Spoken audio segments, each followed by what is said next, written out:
Barkanmu da sake saduwa a cikin wannan shiri na tarihin shahararrun jaruman Kannywood. A wannan rana mun zo muku da cikakken tarihin shahararren furodusan nan kuma darakta wato Abubakar Bashir Mai Shadda. A wani shekara aka haife shi kuma a wani gari? Suwa iyayensa kuma a ina yayi makaranta? A yaushe ne ya fara harkar samar da fina-finai?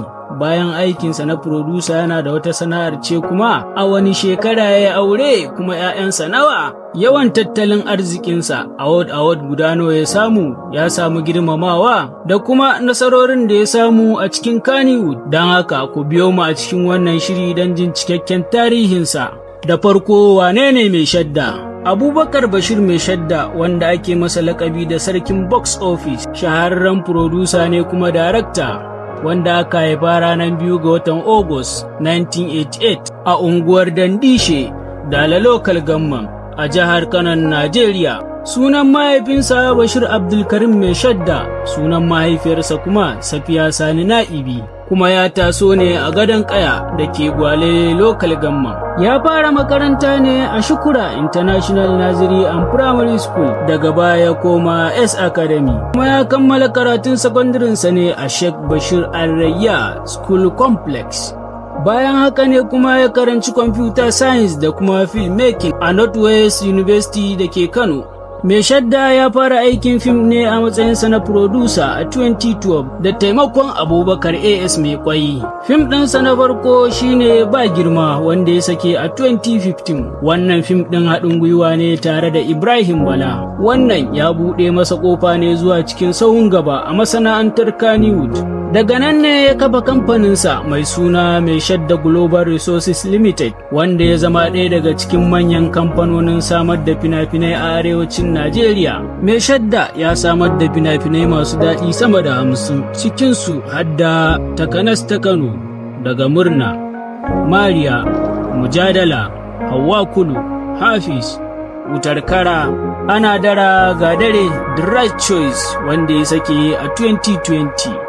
Mafi tsadar fim ɗinsa kenan tare da haɗin gwiwar Ali Nuhu da Kabiru Jarmaji. A yanzu kuma Bashir Mai Shadda ya gawurta, inda yake sake manya-manyan fina-finan Hausa masu dogon zango. A ciki akwai irinsu Jamilun Jidda, Gidan Sarauta, Garwashi da sauransu. Labarin aure da rayuwar gida kuwa, a ranar 18 ga watan Yulin 2022 ne Bashir Mai Shadda ya auri Hassana Muhammad, wanda ita ma jaruma ce a masana'antar Kannywood. Wannan ya jawo hankalin kafafen yada labarai da social media a faɗin Najeriya. A halin yanzu kuma rayuwar aure ta yi daɗi, har ma suna da yaron su guda ɗaya. Bashir Mai Shadda yana ɗaya daga cikin manya-manyan producers Kannywood da suka fi kuɗi. An kiyasta cewa Mai Shadda yana da dukiya mai ɗimbin yawa daga harkan fina-finai, kasuwanci da kamfaninsa na Mai Shadda Global Resources Limited. Bashir Mai Shadda ya samu award da dama daga harkan fina-finansa, ciki hadda African Magic Viewers Choice Award, City People Entertainment Award, Zuma Film Festival da sauransu.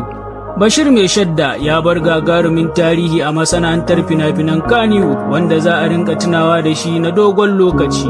Yana ɗaya daga cikin masu canza tsarin fim a arewa, domin ya kawo sabon salo na inganta ɗaukar hoto, tsadar kayayyakin fim da haɗa jaruman Kannywood da Nollywood waje guda, wanda hakan ya sa Kannywood ta ɗaukaka daga matakin gargajiya zuwa sahun gaba a nahiyar Afirka gaba ɗaya. Ku biyo mu a shirin gaba don jin cikakken tarihin wasu manya-manyan shahararrun jaruman Kannywood. Idan kuna da jarumi ko jaruma wanda kuke son jin tarihinsa, za ku iya rubuta mana a comment section.